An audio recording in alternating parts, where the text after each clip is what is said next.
Welcome to the DVD Shelf Movie Reviews, where movies are celebrated, not incinerated. And the whole week you'll be here. Okay. Oh, wow. Just something. Take out the papers and the trash. Chet and Connie Ripley were supposed to be having a peaceful family summer vacation at a beautiful Wisconsin lake resort when all of a sudden they're surprised, to say the least, by their in-laws, Roman and Kate Craig. Now Chet's vacation plans are headed upstream as he has to restrain himself from killing his annoying brother-in-law in this classic team-up of 80s comedy powerhouses, Dan Aykroyd and John Candy. Ugh. Oh, hey guys, David Rose here, your host of the DVD Shelf Movie Reviews, and unless you couldn't tell, I'm feeling a bit under the weather. But the show must go on. Looking pretty bad out there, isn't it? Well, it's about that time of year where everybody gets sick. And if not sick, just depressed. It's January, Christmas is over, and now we're just left to deal with a couple months of blistering cold weather. But, in an attempt to help make myself feel just a little bit better to help get the show on the road, let's use a little advanced technology to help push ahead a couple months, shall we?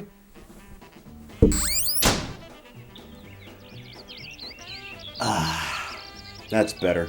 I can feel my cold clearing up already as we speak. So, now to help take the edge off, let's warm up with a little summer vacation movie, shall we? Dan Aykroyd and John Candy were two of the biggest comedic actors by the late 80s. So it was obvious that a team-up had to happen at one point or another. Also at this time, screenwriter John Hughes seemed to be one of the hardest-working writer, producer, directors in Hollywood, having written and directed earlier hit films such as 16 Candles, The Breakfast Club, Ferris Bueller's Day Off, and Planes, Trains, and Automobiles. Director Howard Deutsch had previously directed two of John Hughes' screenplays, Pretty in Pink in 1986 and Some Kind of Wonderful in 1987. Both garnering positive reviews. With a bevy of talent at work here, can a film like The Great Outdoors live up to this kind of potential? We'll find out today as we take a brief look at the background of the cast and crew that brought their comedic sensibilities to this project. Then we'll check out the film and its DVD. Then as always, I'll give my final recommendation of the film. Now every film that I feature on this show, I automatically recommend, but there is a degree to how strongly I recommend them, illustrated in this rating scale, which ranges from 1 disc being just downloaded, all the way up to 5 discs being a must-own movie. So now without further ado, let's make our way to The Great Outdoors. Directed by Howard Deutsch and starring Dan Aykroyd, John Candy, Stephanie Faracy, Annette Bening, Chris Young, Lucy Deakins, and Robert Prosky. It was released theatrically by Universal Pictures on June 17, 1988, and was originally released on DVD on July 1, 1998. The Great Outdoors was a film project that brought together a huge amount of comedy talent from several different facets of cinema and television. So where to start? I guess the earliest would have to be Ontario native Dan Aykroyd, who rose to fame as being one of the original not ready for primetime players on Saturday Night Live, which began airing in 1975. He wrote for the sketch show and was also the youngest cast member. In 1978, Aykroyd, along with fellow cast member John Belushi, harnessed their mutual passion for blues music into the creation of the characters Joliet Jake and Elwood Blues, and on April 22nd of that year, the Blues Brothers made their debut as the musical guest on that night's episode of Saturday Night Live. The comedic musical act transcended Saturday Night Live, where they played live shows, released an actual live blues album, and later went on to star in their very own film, The Blues Brothers, in 1980, becoming the first in a long line of films based on popular SNL sketches. Dan Aykroyd and John Belushi both quit Saturday Night Live in 1979 to pursue their film careers. Long before The Great Outdoors, Aykroyd was no stranger to comedic team-ups. After starring in both The Blues Brothers and the infamous Steven Spielberg flop 1941 with John Belushi, he and Belushi reunited in the 1981 comedy Neighbors, which was also Belushi's final film role before his death in 1982. Aykroyd later went on to co-star in other comedies like Trading Places with Eddie Murphy, Spies Like Us with Chevy Chase, and Dragnet with Tom Hanks. But the role Aykroyd will probably always be most famous for is Dr. Ray Stantz in the 1984 comedy mega-hit Ghostbusters. Aykroyd is credited for conceiving the initial story, which was originally going to star himself with John Belushi, but after Belushi's unexpected death, the Ghostbusters script went through some major changes. The story at one point was going to star Aykroyd, Belushi, Eddie Murphy, and yes, John Candy. Belushi was originally going to play Dr. Peter Venkman, who ended up being portrayed by Bill Murray. Everybody getting this so far? But once it was all said and done, Aykroyd and co-star Harold Ramis polished off their script with Aykroyd, Ramis, Bill Murray, and Ernie Hudson as the famous foursome of paranormal exterminators. John Candy did, however, make a brief appearance in the music video for Ray Parker Jr.'s Ghostbusters theme song. Who you gonna call? A fellow Ontario native to Aykroyd, John Candy found his stardom on the popular Canadian sketch comedy TV show Second City Television, or SCTV. Beginning in 1976, SCTV was created out of the Toronto, Canada chapter of Chicago's legendary Second City Comedy Theatre group. Before the creation of Saturday Night Live, Dan Aykroyd also had a brief stint with Toronto's Second City. The SCTV show consisted of short comedy sketches and parodies created by the theater troupe of comedy performers and writers, very much akin to Saturday Night Live. The television show had 6 seasons that ran irregularly from 1976 to 1984, and even enjoyed some time running on NBC, the same network as Saturday Night Live. Even though John Candy was a fan favorite performer on the show, SCTV boasts an extremely talented alumni of famous Canadian comedians and character actors including Eugene Levy, Dave Thomas, Rick Moranis, Harold Ramis, Catherine O'Hara, Martin Short, and more. The 1983 comedy Strange Brew was a film spin-off for 2 of SCTV's most famous characters, Bob and Doug McKenzie, a couple of dim-witted beer-chugging brothers played by Rick Moranis and Dave Thomas. That one. Not that one.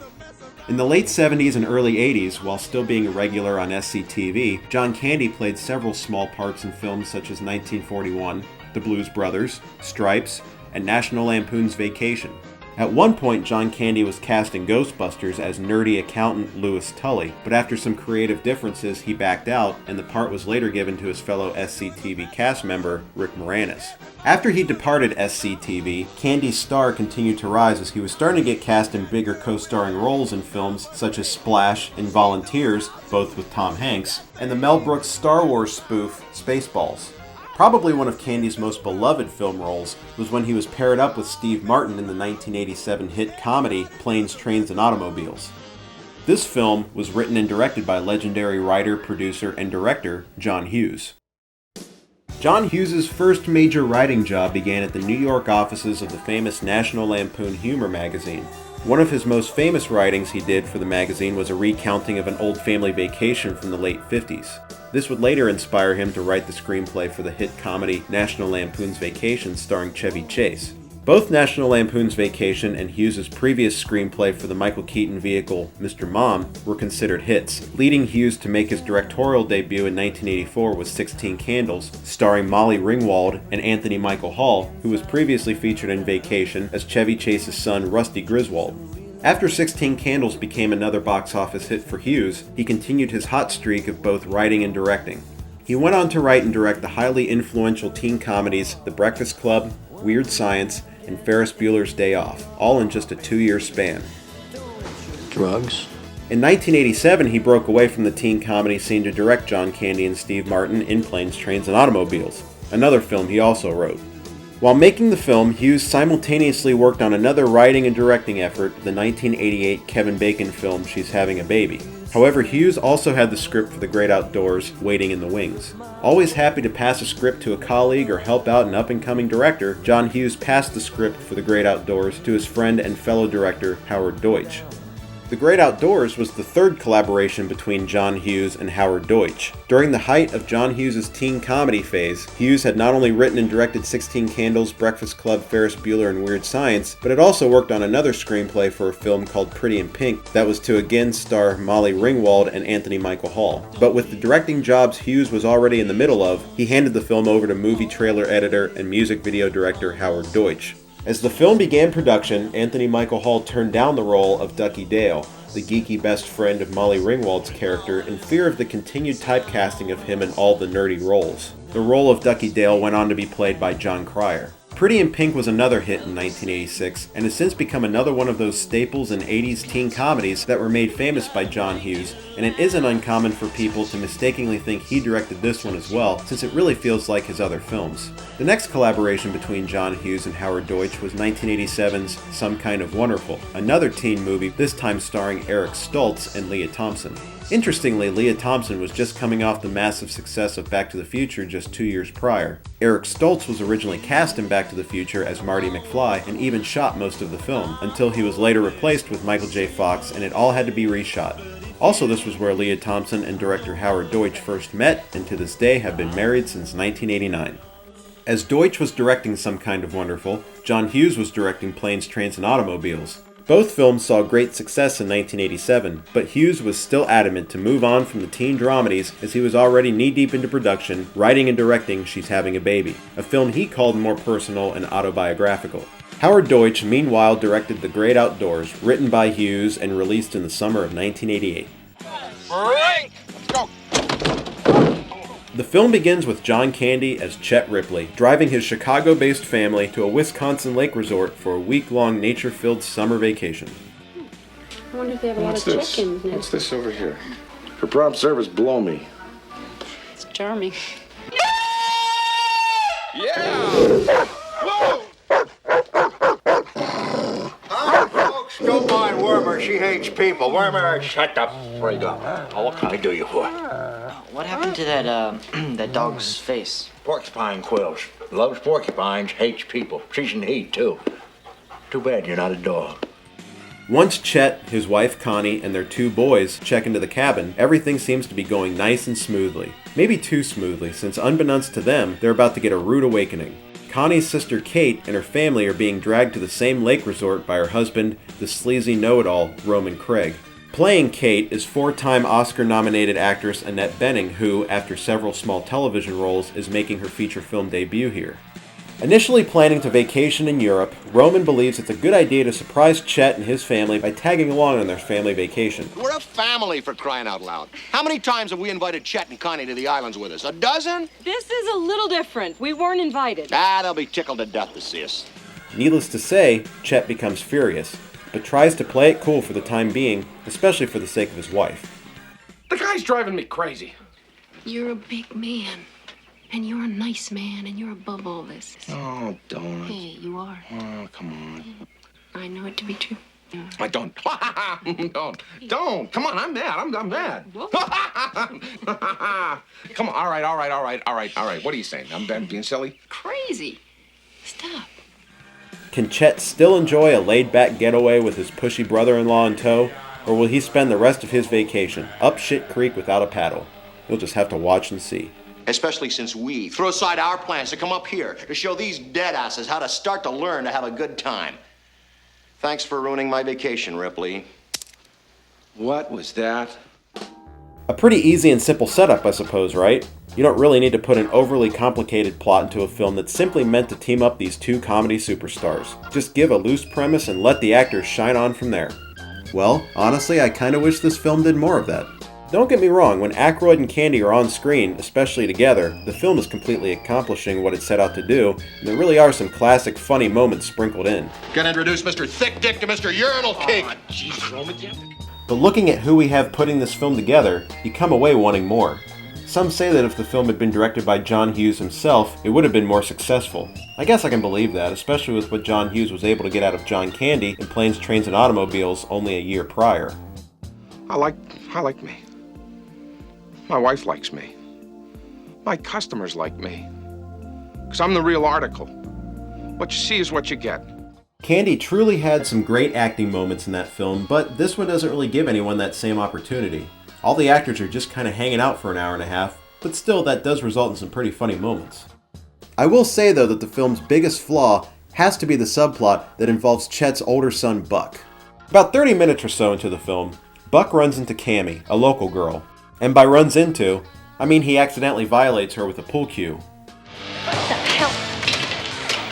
She's a badass, I guess, because she plays pool and smokes? Anyway, this is supposed to spark a little romance that happens between them as the movie progresses. Now first off, Buck doesn't really add a single thing to the film up to this point. Then we're supposed to care that he gets this new girlfriend or whatever for the rest of it.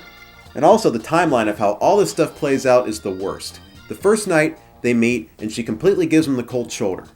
Look, why don't you just save your breath? I'm not a tourist attraction. What did I do?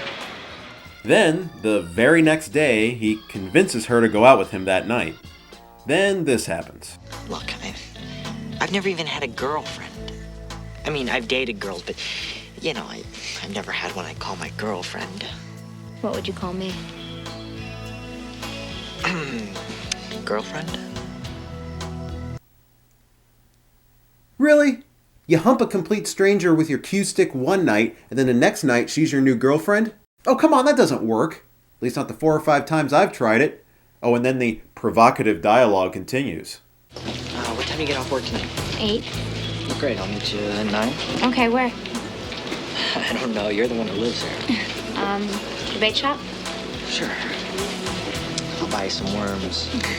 Then there's a point where Buck accidentally misses the date and she thinks he stood her up. And that's pretty much the last time we see them together until the very end. I want you to go back to Chicago a crazed, lovesick maniac who won't be able to look at another girl without comparing her to me. Sounds good to me.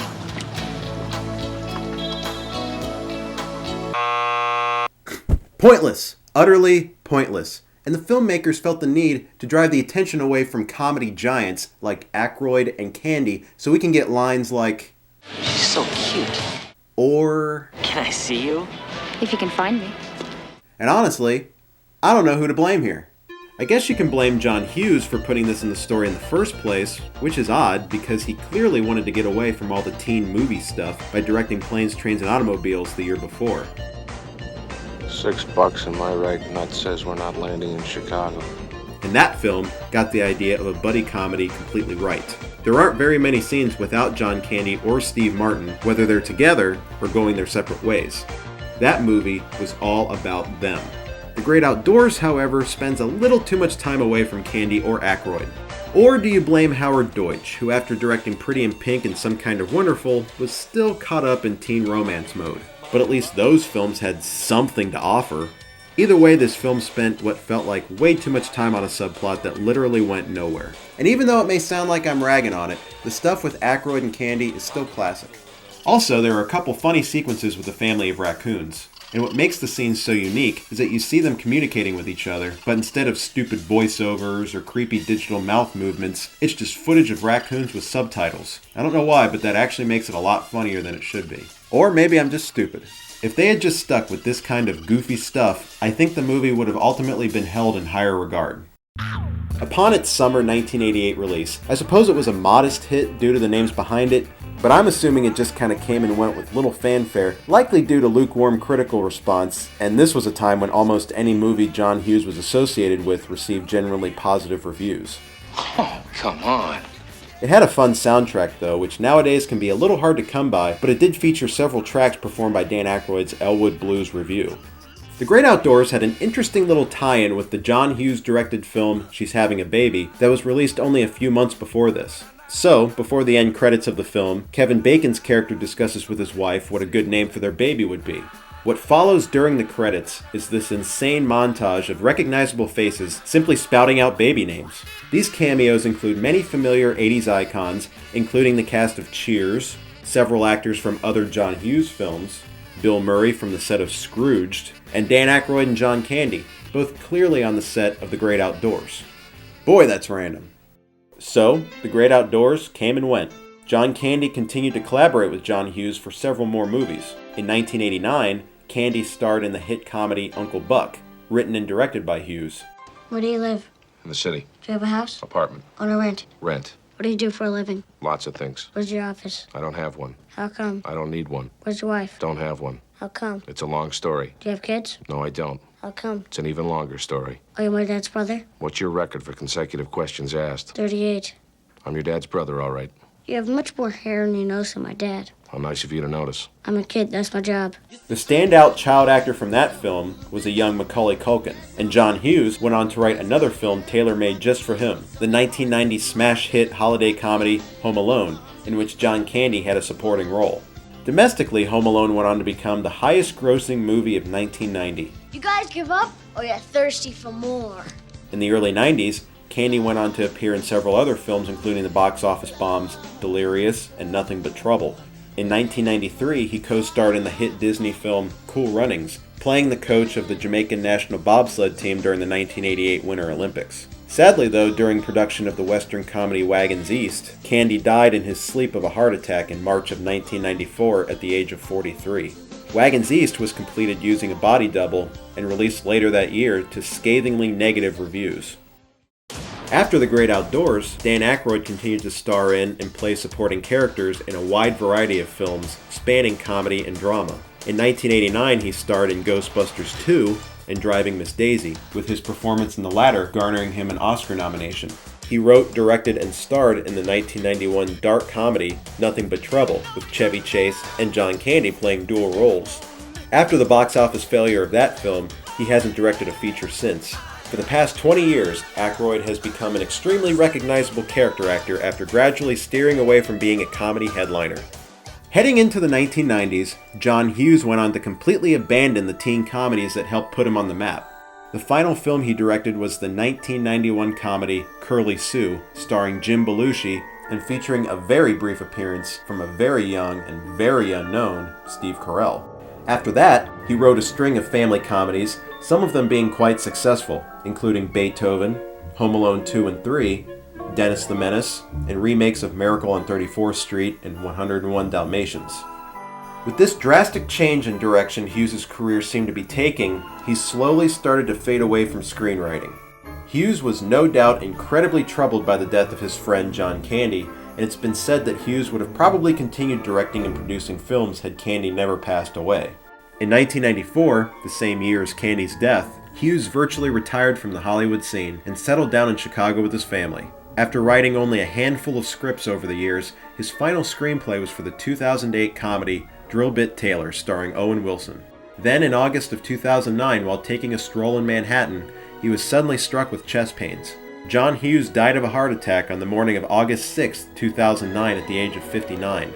At the 82nd Academy Awards in 2010, stars from several of his most popular films united to pay tribute to the fallen Hollywood giant. Howard Deutsch has continued to pursue his directing career beyond his collaborations with John Hughes. He's directed numerous episodes of TV shows like Tales from the Crypt and the sitcom Caroline in the City, which starred his wife Leah Thompson.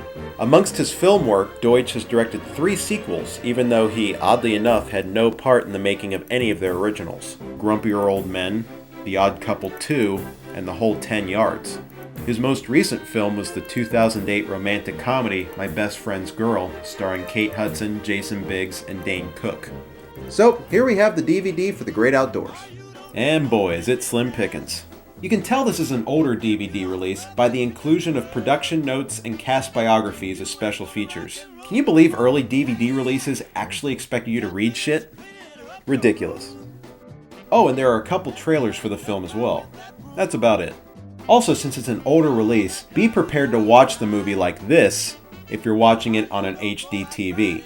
Yeah, unfortunately, back in the late 90s when DVDs were still a brand new format, they still had to cater to the old full-screen TV. Many DVDs would still come in the full-screen format, resembling the look of a VHS tape that filled the entire screen. When DVD came along, they would start to release movies in widescreen, which is cool and all, but now in the year 2012, we have a bit of a problem. See, here you have a film in the 4:3 full-screen aspect ratio, which is later matted off with black bars to resemble the 16:9 widescreen aspect ratio. When you watch one of these old DVDs on a nice big widescreen TV, you're now watching this film in a small window with black bars at the top and bottom within a square that has black bars on the sides too. They continue to sell these old letterbox DVDs in bargain bins without making new prints that will fit your screen automatically. I guess that's where Blu-ray kind of comes in. Of course, most TVs come with the capabilities to zoom in on the picture or stretch the picture to fit, but yeah, that tends to look a bit icky. Which brings me to my final recommendation. Now, I feel a bit conflicted. I love comedies from this era and I love both stars, but considering who the stars are and who wrote the film, the final result is a bit bland with only a few really great moments. If you want great Dan Aykroyd, check out Ghostbusters or The Blues Brothers. You want great John Candy? Try Planes, Trains, and Automobiles or Uncle Buck. Some better John Hughes? Try Breakfast Club or Home Alone. But say you're in your mid to late 20s or older and you're nostalgic for 80s comedies such as this, and you have kids of your own. Have fun with this film regardless. Look, why do you expose your kids to contemporary cash-in crap like the Smurfs or Alvin and the Chipmunks when you're forced to sit there with them and resist the urge to stick a gun in your mouth? Yeah, and I'm looking at you, Dan Aykroyd as Yogi Bear. Believe me, I'm doing a public service here by telling you to do yourself and the kids a favor and show them more family comedies like The Great Outdoors, made in a time before family movies became genuinely unwatchable for the entire family. The film is fun, stupid, and harmless, and it'll make you think twice before tightening that final knot in the noose. So, even though there are some shortcomings with the film and the fact that it can only be found on this out-of-date DVD, I still recommend putting The Great Outdoors on your own DVD shelf. But I'll still have to give it a 2 out of 5 discs recommendation. Look for it in the bargain bin, since that's where they mostly keep the copies anyway. Well, it's funny you didn't mention this before. Okay, so there you have it. A film that, despite the combination of so many great talents, just missed the mark at becoming a top-shelf 80s comedy. Thanks for joining me today as we took a look at the creative team that brought us The Great Outdoors, and you can bet we'll be seeing more works from the late great John Hughes in future episodes. So, as we come to a close, it's back to reality. But you know, you can always keep warm and cozy by watching more episodes of the DVD Shelf Movie Reviews at happydragonpictures.com. So I'll see you next time, but for now, this one's going back on the DVD shelf.